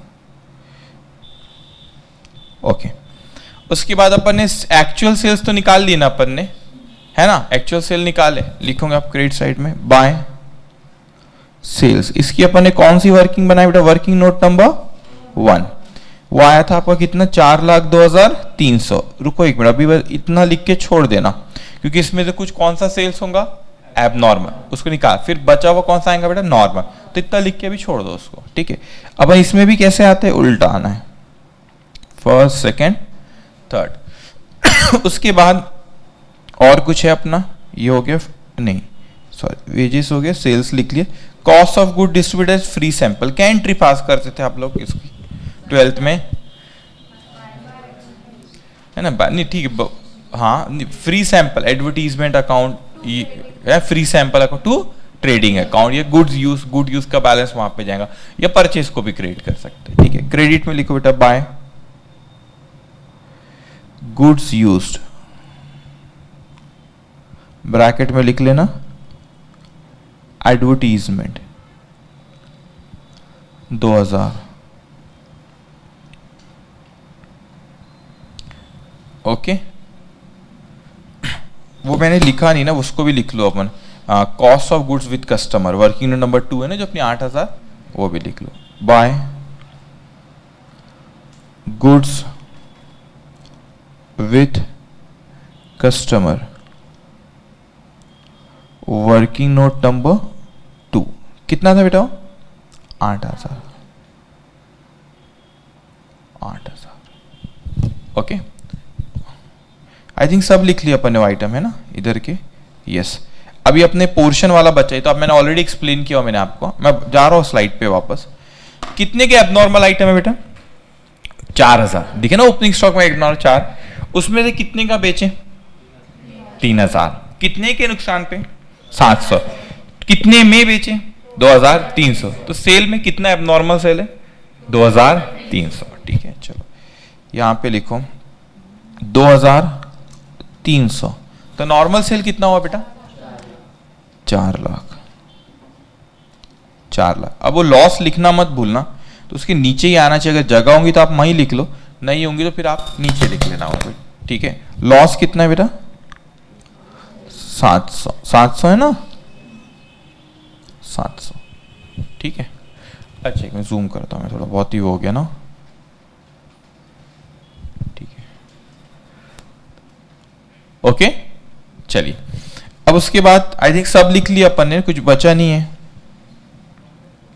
नहीं, कुछ भी नहीं बचा, बस ये तो ग्रॉस प्रॉफिट लिखना है. वो फायर फाइटिंग तो बाद में एडजस्ट होता है. ठीक है, चलिए यहां पे लिखो 2 ग्रॉस प्रॉफिट. कितना है ग्रॉस प्रॉफिट बेटा नॉर्मल आपका? 4 लाख. 4 लाख का कितने परसेंट? 20%. कितना आ रहा है बोलो? 80,000. अरे इसका क्या, आपने ग्रॉस प्रॉफिट लिख दिए नॉर्मल का, एबनॉर्मल के कॉलम पे कुछ भी नहीं. क्यों नहीं? क्योंकि वो गिवन है बेटा, लेकिन वो प्रॉफिट पे नहीं गया है ना. तो लॉस पे तो देखो, लॉस हमने वहां पे बराबर लिखी है. ठीक है, सारी चीजों के बस अब टोटल करो और स्टॉक अब आ जाएगा.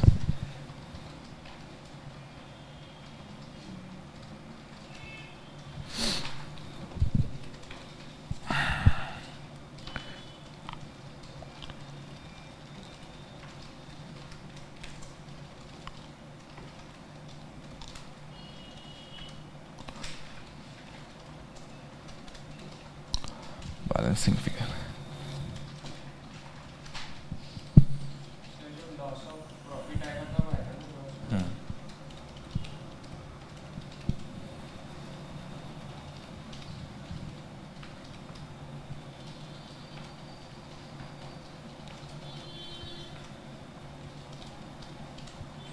टोटल बोलो, बैलेंस बोलो बेटा. हाँ बेटा, ये 4,000, 4,76,000.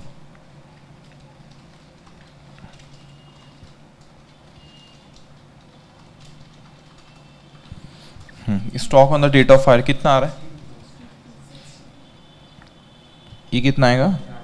1000. देखो वहां पे भी 1000 था. ठीक है, टोटल कितना आ रहा है यहाँ पे फिर? 63. ओके.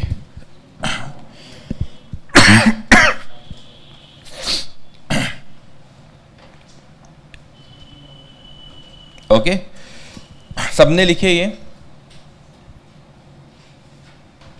अब नेक्स्ट स्लाइड में लिखो statement of loss of stock. सिर्फ हेडिंग देना.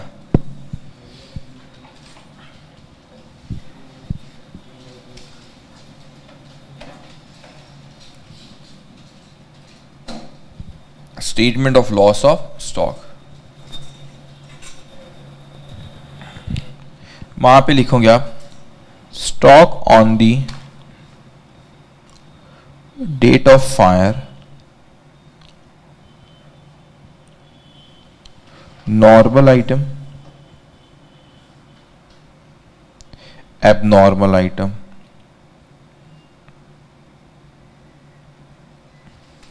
$62,000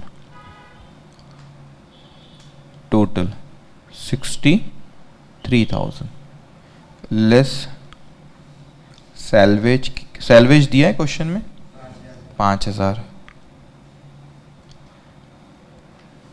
तो आपका लॉस ऑफ स्टॉक हो गया, इसमें फायर फाइटिंग भी है क्वेश्चन में। लॉस ऑफ स्टॉक कितना है बेटा? 58,000। फायर फाइटिंग एक्सपेंस वो अपन उनसे लेंगे, यस। फायर फाइटिंग एक्सपेंस कितना है? Fire fighting expense 1300। तो ये आपका टोटल लॉस आ गया।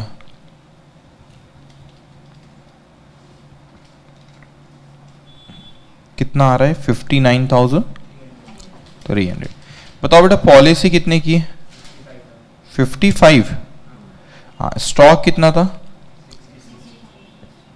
लगेगा एवरेज क्लॉज, यस, ठीक है। एक हाथ बारी हुआ शायद नहीं लगा, नहीं तो हमेशा लगता ही हो, ठीक है। चलो लिखेंगे अब आप लोग, इतना लिखे आप लोगों ने। Stock on the date of fire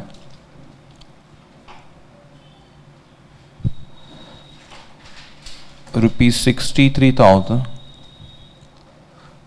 more than the policy amount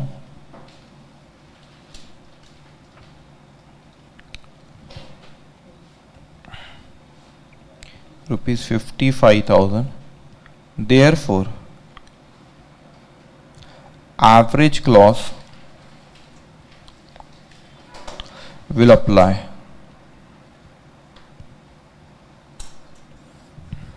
Claim average clause यहाँ लगेगा।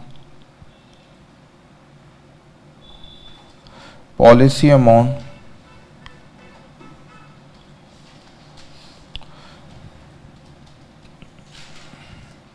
stock loss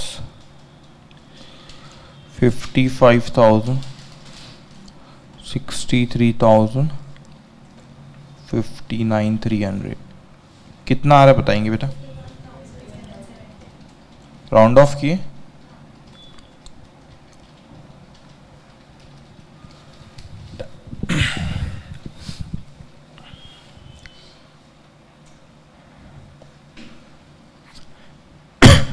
Any doubt in question number 8?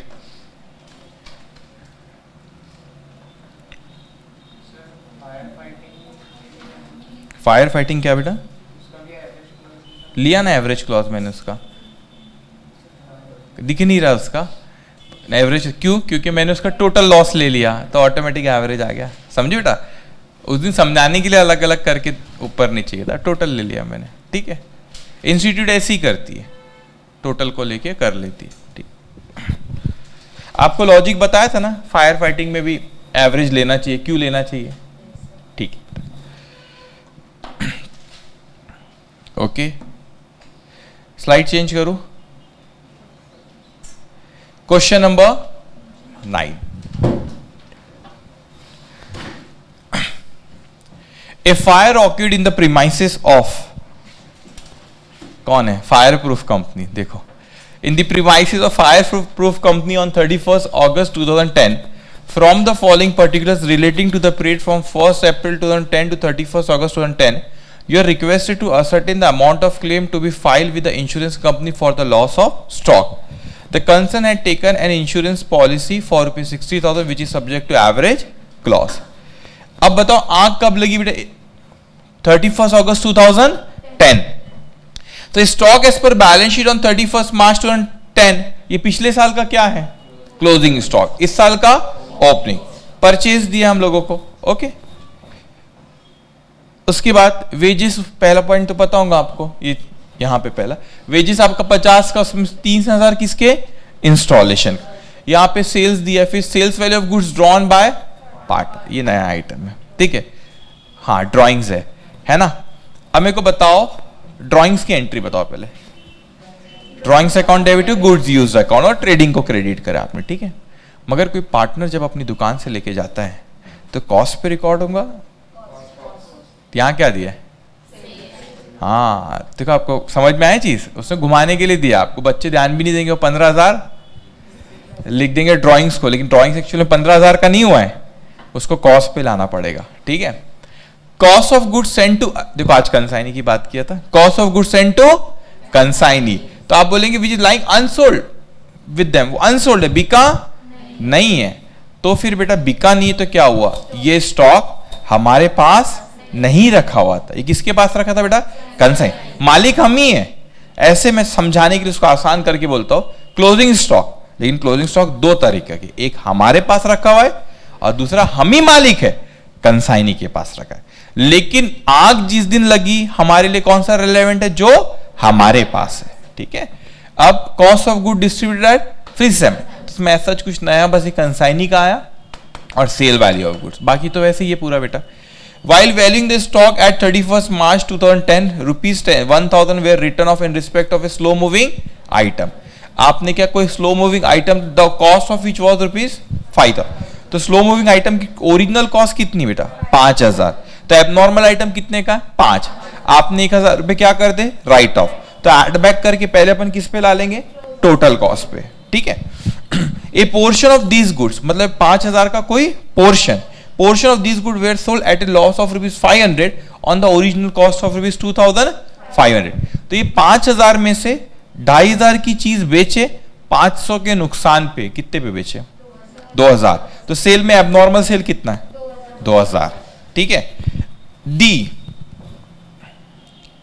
Reminder of the stock is now estimated to worth the original. तो आपने इनने पूछे थे sir original को, तो बचा हुआ 5 में से 2.5 का बेचे कि 500 के 500 ही थे ना, 500 के नुकसान पे बेचे, 2000 में बेचे, 5 में से 2.5 का बेचे, बचा कितना 2.5, उतनी जो ओरिजिनल कॉस्ट में ये बिकेगा तो इंश्योरेंस कंपनी से अपन उतना ही क्लेम करेंगे। Now the value of the goods salvage was estimated at rupees 20,000। क्या होता है जो गुड्स बच जाता है, जरूरी नहीं कि पूरा अच्छा ही रहे, कभी ऐसा जला आधा जला और रहता है, लेकिन अपन इंडियन से सब बेच ही देते उसको कैसे भी करके, तो वो बेचेंगे उसको टूटा फूटा कैसे भी करके, है ना।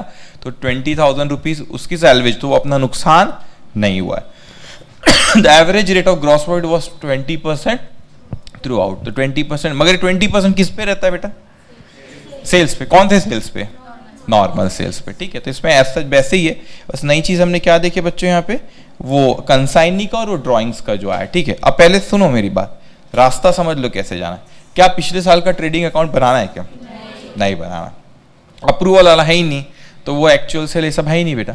अच्छा, सिर्फ अपने को ट्रेडिंग अकाउंट बनाना, मेमोरेंडम ट्रेडिंग अकाउंट बनाना, क्या उसमें एबनॉर्मल नॉर्मल आएगा, हाँ ठीक है, तो वाला एबनॉर्मल नॉर्मल वाला बनाना है बस, और उसके बाद फिर कैलकुलेशन रहेगा।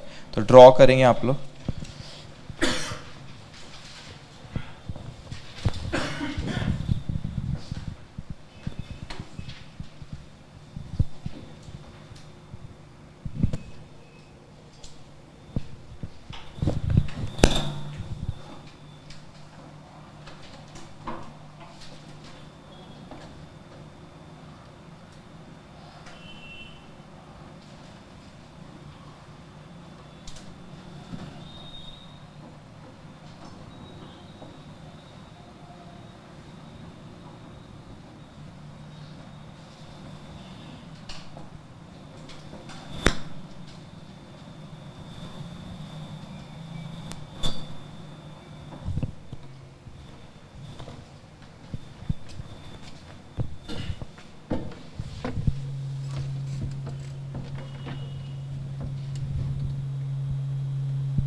सबने ड्रॉ किया बेटा।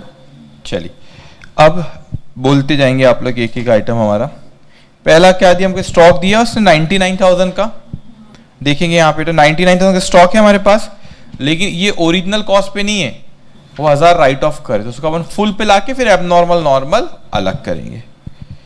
यहां पे लिखो 2 opening stock 99,000 add amount written off last year 1000। तो टोटल हमारा कितना था 1 लाख। इसमें से अपने को पता है वैसे एबनॉर्मल कितना है बेटा 5000, तो नॉर्मल कितना हो गया 95,000। ओके, सेकेंड आइटम क्या है परचेज। परचेज 170, इसमें कुछ एडजस्टमेंट है परचेज में नहीं, 1,70,000 टू परचेज 1,70,000। ओके, उसके बाद क्या दिया परचेज के बाद वेजेस 50 माइनस कितना करना पड़ेगा 3,000 टू वेजेस 50,000 माइनस 3,000 कितना आएगा ये 47,000। 47,000 ओके। उसके बाद सेल्स 2,42,000। अभी यहीं पे मैंने आपको ऑलरेडी बात कर चुका हूं बेटा, वो बना के दिखाओ आपको। टोटल कितना था वो कॉस्ट ऑफ एबनॉर्मल आइटम कितना है बोलो 5,000 है ना। उसमें से अपने कुछ क्या करे बेचे इस साल उस है ना, उसकी कॉस्ट कितनी थी 2,500। कितने के लॉस पे बेचे बेटा 500, तो एक्चुअल में सेल कितने का हुआ 2,000। ओके, स्टॉक अच्छा ये एबनॉर्मल आइटम का स्टॉक कितना आएगा वो 2,500। कैसे 2,500, 5,000 में से 2,500 का बिक गया तो बचा कितना 2,500। समझ में आई चीज। चलो तो सेल्स लिखो यहाँ पे, ये लिखना चाहते हो क्या यहाँ पे नहीं, ठीक है लिखो यार बाय सेल्स। टोटल सेल्स कितना दिया क्वेश्चन में 2,42,000। एबनॉर्मल सेल कितना उसमें 2, तो नॉर्मल कितना हो बेटा 2,40,000। वो लॉस भी लिख लो अभी 500 का।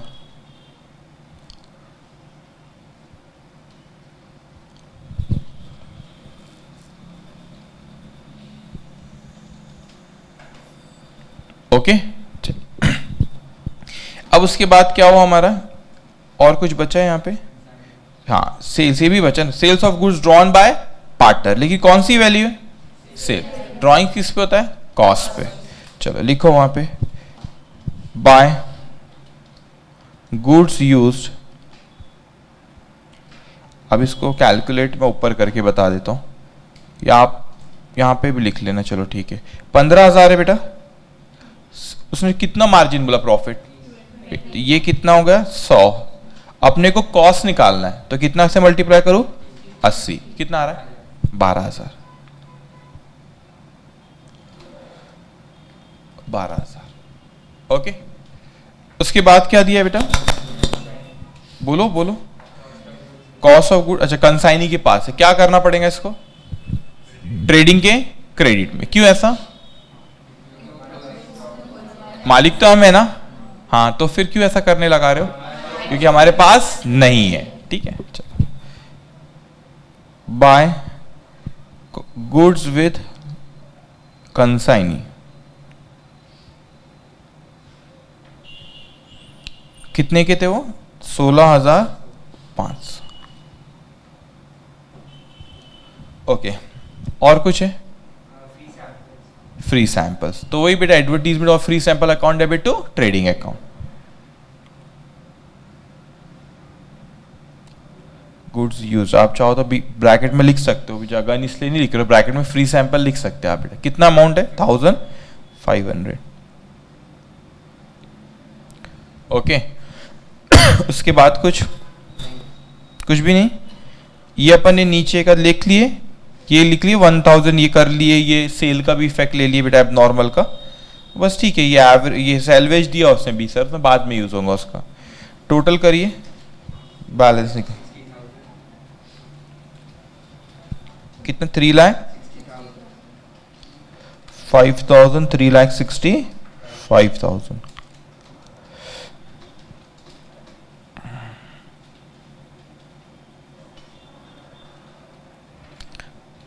by stock on the date of fire.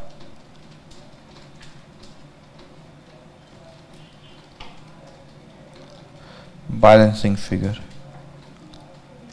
कितना आ रहा है 90,000 इसका 2,500 92,500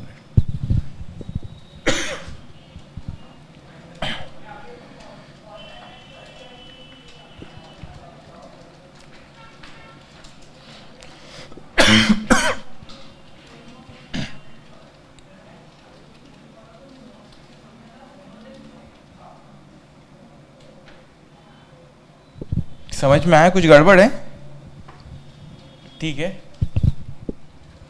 राइटिंग समझ में आ रही है ना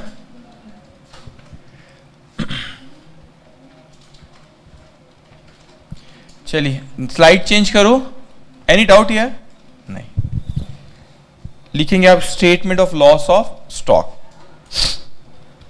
stock on the date of हाँ बेटा अच्छा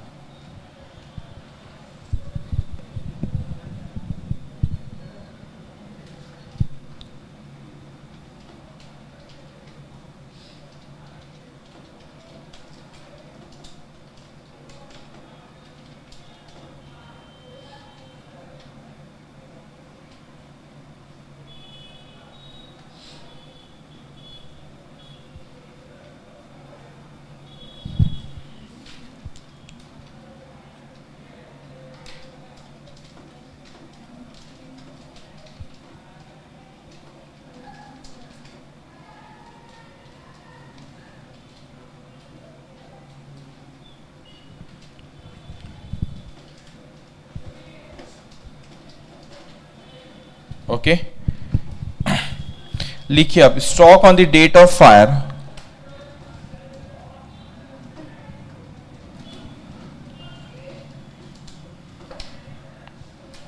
normal item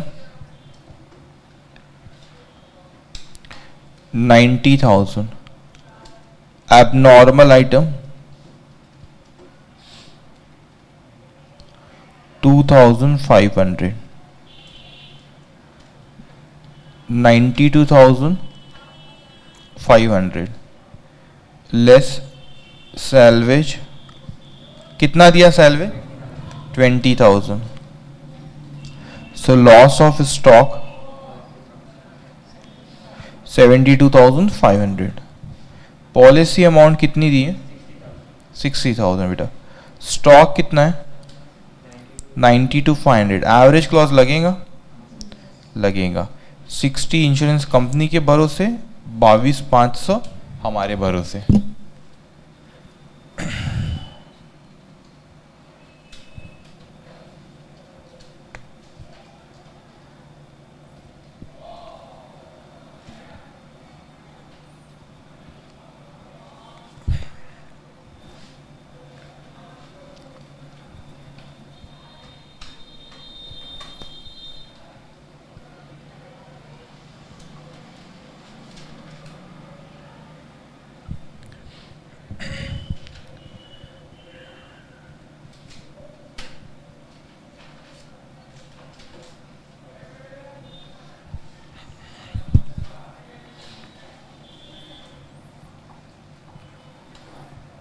stock on the date of fire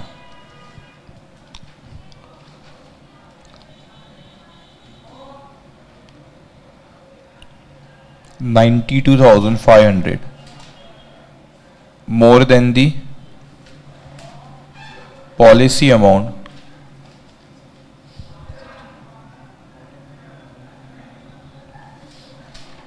$60,000. Therefore, average clause will apply. Average clause will apply. Okay. claim average clause. Policy amount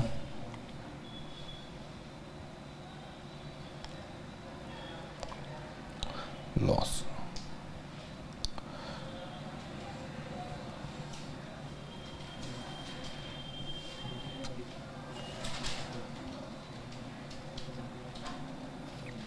बोलिए कितना आ रहा है अमाउंट बेटा?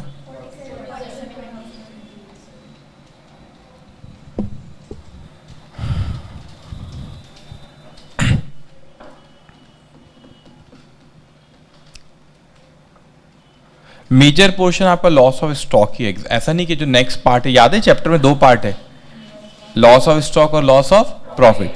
तो मैक्सिमम टाइम इंस्टीट्यूट 70% 80% चांसेस है कि लॉस ऑफ स्टॉक में पूछती है, ठीक है। ओके, नेक्स्ट क्वेश्चन पे आए, कैसा ब्रेक लेना है 1 मिनट का, ठीक है। चलिए आओ क्वेश्चन नंबर 10। देखो एग्जामिनेशन में ये क्वेश्चन नहीं आया, आरटीपी तो सबको पता होगा क्या होता है बेटा, तो इंस्टीट्यूट ने आरटीपी में क्वेश्चन पूछी है, मगर ये कभी भी एग्जामिनेशन में नहीं है और थोड़ा सा अलग क्वेश्चन है। तो कोई भी अटेम्प्ट में इंस्टीट्यूट का जब मूड होगा वो ये क्वेश्चन पूछ लेगी, ठीक है। चलिए, the premises of Anmol limited cot fire on 22nd of January 2017 and the stock was damaged. The firm makes account up to 31st March each year. अब 31 मार्च को साल खत्म होता है और आग कब लगी बेटा आपकी? 22 जनवरी 2017। On 31st March 2016 the stock at cost was ₹6,63,600 as against 4,81,100 on 31st March 2015। समझे इसका इशारा? क्या समझे बताओ?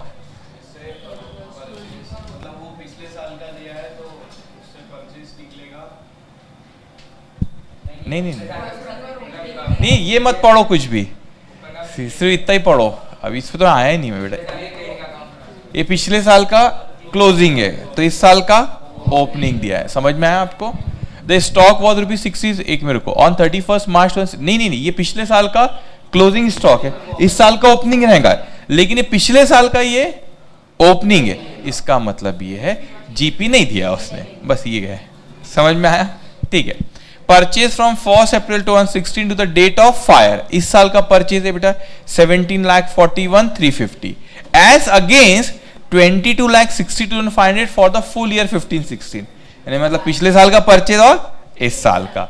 The corresponding sales figure were ₹24,58,500 and ₹26 lakh, इस साल का सेल और पिछले साल का respectively. You are given the following further information. अभी तक कुछ नया नहीं था, अब नया आएगा इसमें।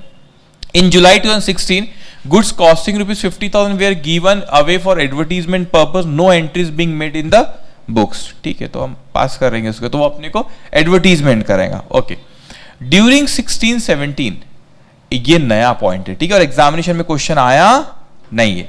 During 16-17 a clerk had misappropriated unrecorded cash sale. क्या करता था क्लर्क? हाँ, कैश सेल जो होता था, क्रेडिट सेल में तो कुछ नहीं कर पाएगा, उधारी में जाता था, तो जो कैश सेल होता था वो कैश सेल को काउंटर, जो हिंदी में गल्ला कहते हैं जिसको, गले में ना डालने के बदले अपने जेब में डाल लेता था, तो उसने चोरी करता था वो। It is estimated that the defalcation averaged ₹1,000 per week from 1st April 2016 until the clerk was dismissed on 18th of August 2016. उनको ऐसा लगता है कि 1 अप्रैल से उसने चोरी करना शुरू किया और हर हफ्ते ऑन एन एवरेज, बराबर साल के शुरू में उसने शुरू किया और हर हफ्ते वो कितना अंदाजन चोरी कर रहा था? 1000। तो अनरिकॉर्डेड सेल निकालना पड़ेगा बेटा अपने को, है ना, तो उसका कैलकुलेशन करना पड़ेगा अनरिकॉर्डेड सेल का। अब अपने को डेज काउंट, उसने ऐसा नहीं बोला कि इतने पीरियड का इतना चोरी किया, तो अपन बोलते थे अनरिकॉर्डेड सेल, उसने थोड़ा सा कॉम्प्लिकेट किया यहाँ पे। अब कब से उसने शुरू किया बेटा करना? 1 अप्रैल। अप्रैल में कितने डेज होते हैं? 30। इसको लिखा के दूंगा बाद में अच्छे से, अभी रफ लिख रहा 30 डेज।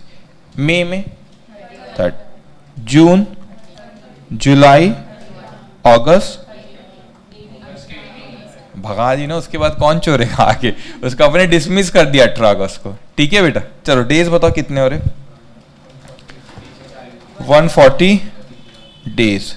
ठीक है रुको रुको, 140 डेज, एक हफ्ते में 7 दिन, कितने हफ्ते? 20 वीक्स। ठीक है, 20 हफ्ते तक वो हर हफ्ते कितना चोर रहा है? 1000 चोर रहा है। तो कितने की चोरी किया उसने? तो 20,000 क्या है? Unrecorded sale. समझ में आई चीज आपको? तो ऐसा कभी इंस्टीट्यूट ने पूछा नहीं, तो था कुछ भी नहीं, कोई पढ़ के मीनिंग निकाले तो कैलकुलेट कर भी लेता उसको। ठीक है, ग्रॉस प्रॉफिट की थी, कांस्टेंट बोला उसने, तो कांस्टेंट तो ठीक है, हम भी कांस्टेंट ही मानते हैं उसको, लेकिन उसने बताया नहीं ना कितना है, अपने को कैलकुलेट करना पड़ेगा। तो अपने को कैसे जाना, रास्ता बताओ मेरे को। लास्ट ईयर का, अपन लास्ट ईयर का इस साल का दोनों ड्रॉ कर लेते बेटा, कि जो जहां की फिगर होंगी उसको वहां पर अपन लिख लेंगे। और मगर एक वर्किंग नोट इसका भी बनाना पड़ेगा। किसका बनाना पड़ेगा? Unrecorded cash. तो पहले वो कर ले कि अपन अनरिकॉर्डेड कैश सेल की वर्किंग नोट, फिर बाकी बनाते हैं अपन। चलो लिखो उसको। ठीक है, आप वर्किंग नोट नंबर 1 दे दे उसको। Unrecorded working note number 1, unrecorded cash sales, unrecorded cash sales. Okay, लिखो जैसे मैं लिख रहा हूं। डिफॉल्केशन पीरियड अप्रैल, मई, जून, जुलाई, अगस्त, तो ये होता अपने 140 days. Number of weeks 140 days divided by 7. How many weeks? 20. Amount of defalcation ₹1000 पर वीक था बेटा। उससे पूछे होंगे कितना चोरते, तो उसने बोला ऑन एन एवरेज 1000 से चोरी कर रहा है वो। कितने वीक्स तक किया उसने? 20 वीक्स। तो ये आ गया आपका ₹20,000।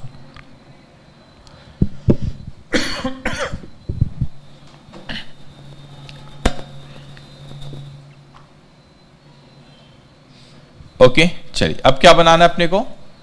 ट्रेडिंग, और उसके बाद नीचे जीपी निकालने को 3-4 लाइन का स्पेस रखना, और फिर मेमोरेंडम ट्रेडिंग। मेमोरेंडम ट्रेडिंग में एबनॉर्मल आएगा क्या? नहीं आएगा, है ही नहीं क्वेश्चन। ठीक है, चलो ड्रॉ करो बेटा, ये आपकी वर्किंग नंबर 2 रहेंगी।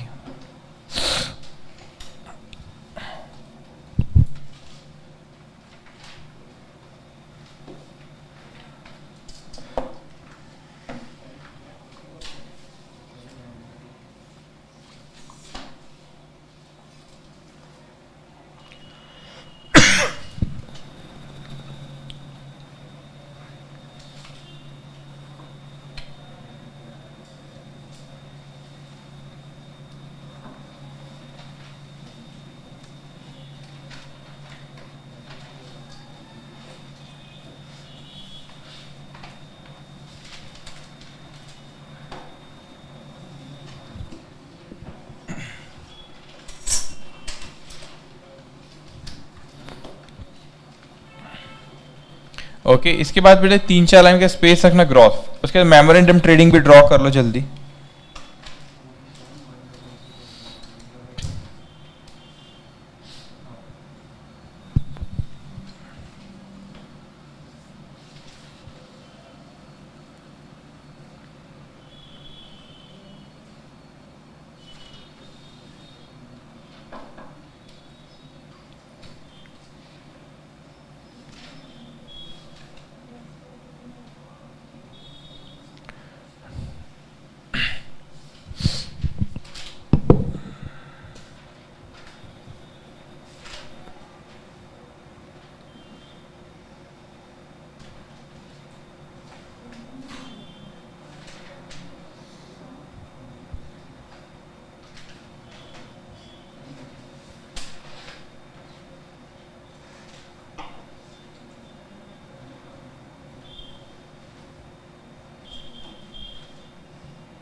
सबने ड्रॉ किए?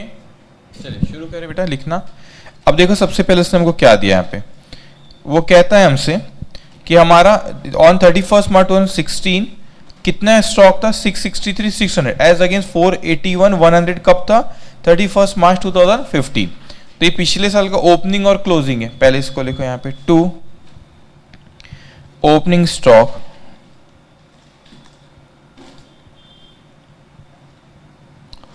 $4,81,100 by closing stock $6,63,600. ओके, 6,63,600। उसके बाद है बेटा यहाँ पे purchase from 1 April 2016 to the date of fire. इस साल का परचेज इतना है और लास्ट ईयर का 22,62,500। चलो लिख लो वहां पे। अब ये इस साल का, पिछले साल का क्लोजिंग, इस साल का क्या होगा? ओपनिंग। लिख लो उसे भी, टू ओपनिंग स्टॉक 663,600। परचेज इस साल का 1741,350। ओके, पिछले साल का परचेज कितना था? अभी आपको याद नहीं फिगर?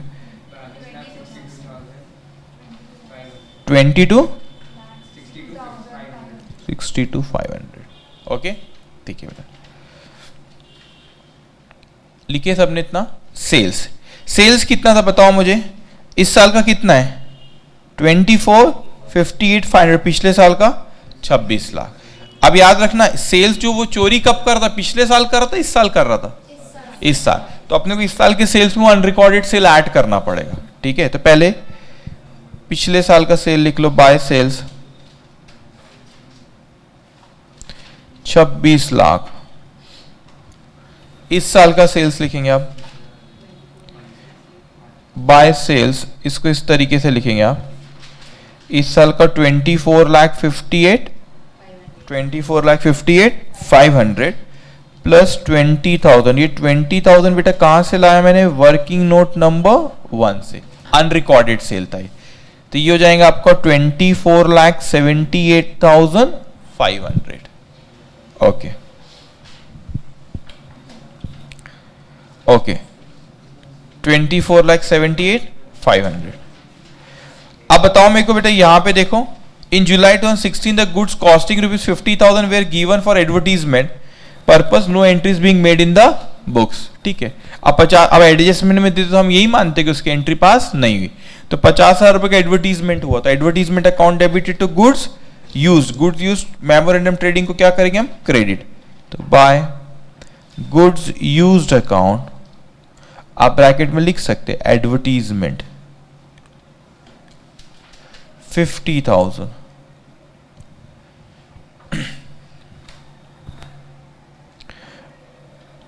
और कुछ? ये तो अपन ने कर लिए बेटा, second cash unrecorded sale. GP ratio constant बोल रहा है, ठीक है, तो निकालते हम अभी। टोटल करो कितना आ रहा है ये ग्रॉस प्रॉफिट यहाँ? 6 लाख। कितना बोले बेटा? ग्रॉस प्रॉफिट कितना आ रहा है?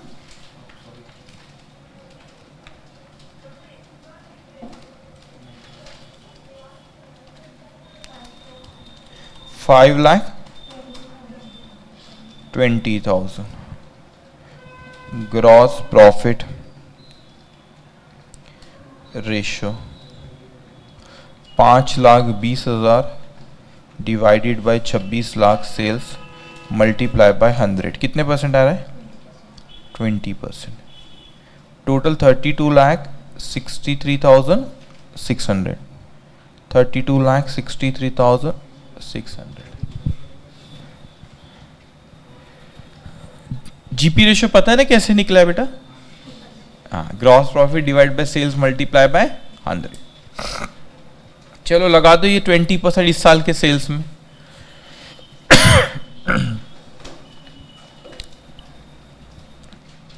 निकालो stock on the date of fire to gross profit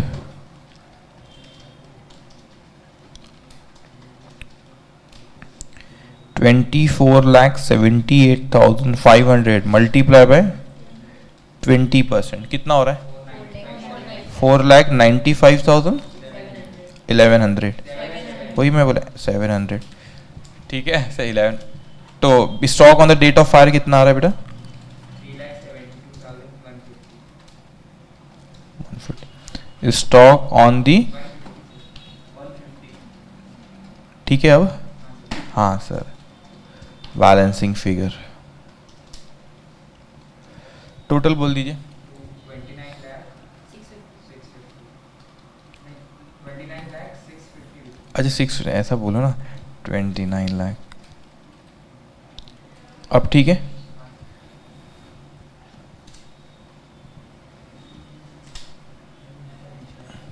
okay. पूछा क्या उसने? और कुछ भी नहीं पूछा? क्या पूछा है? कुछ तो पूछा। You are required to calculate the value stock in hand on the date of fire with the help of above calculation. तो निकाल लिया अपन ने, मगर एग्जाम में से इज्जत से लिखना पड़ता अच्छे से। नीचे एक सेंटेंस लिखो, stock on the date of fire, stock in hand लिखो, stock in hand on the date of fire